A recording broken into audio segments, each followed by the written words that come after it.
everyone. So today's devotional is about friendship. It's actually part one of two devotionals about friendship. So they're each going to be a little bit shorter than normal, but it's pretty much one devotional that was just too long to do for 1 week. I just realized the air conditioner was on and it was loud, so now it's off. Anyway, so when I was writing this devotional, both of them, the thing that I ran into that was the hardest thing to do was to define friendship.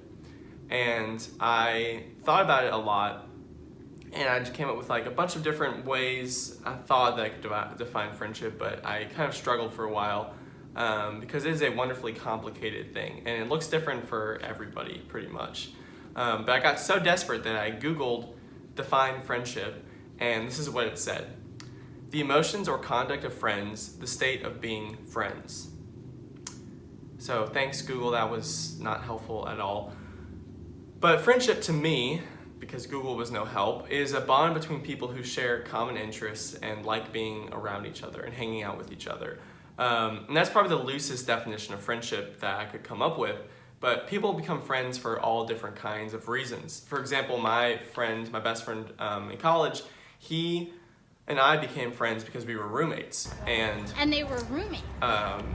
We had known each other for 4 years before college, but we just weren't that close of friends. And I'm sure we had the capacity, obviously, to be friends, but we weren't best friends until something had changed and we grew closer. And that's just kind of an example of why friendship can happen for various different reasons and why it's kind of a strange thing.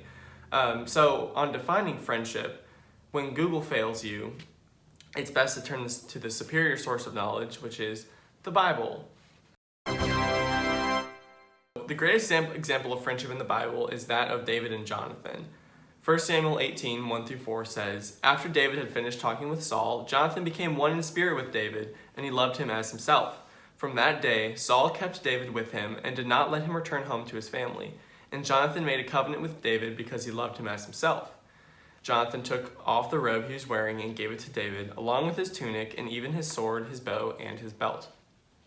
So looking at these verses, we can see three distinct things about their friendship. One, that Jonathan became one in spirit with David and loved him as himself. And two, that Jonathan made a covenant with David because he loved him as himself.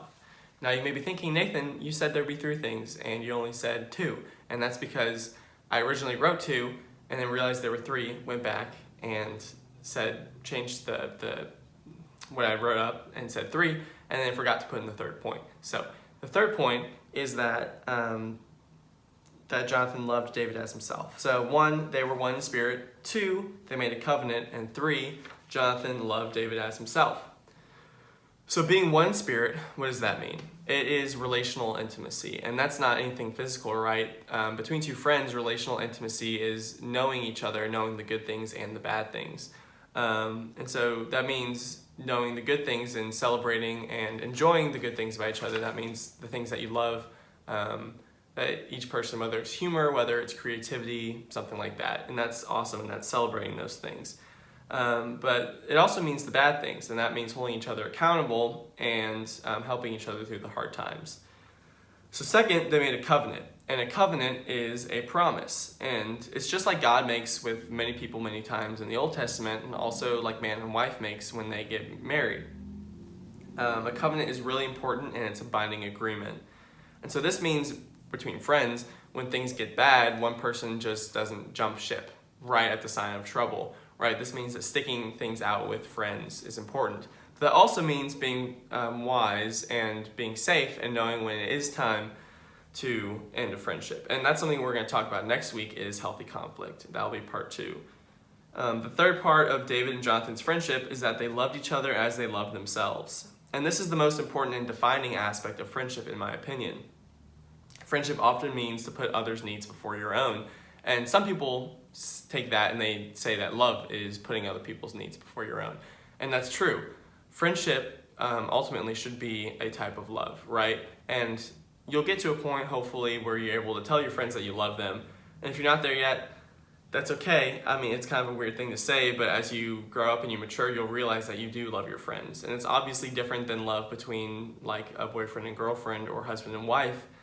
But you should love your friends, and you should want good things for them, and you should want to put their needs before your own.